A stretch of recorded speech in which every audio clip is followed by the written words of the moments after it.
Welcome back to another technical video. Today, we'll be going through your questions, answering them, and hopefully finding that solution you need.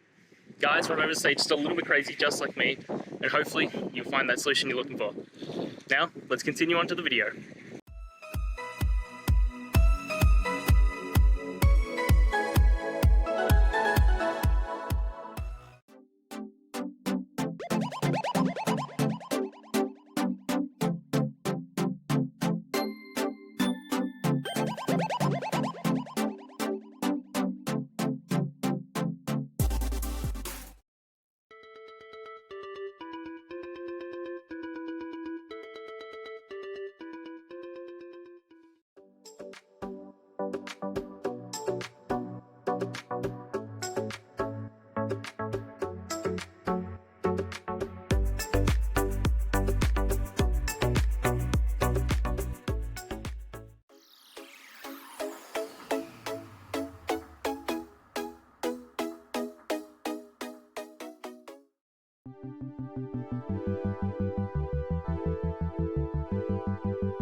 And guys, that's it.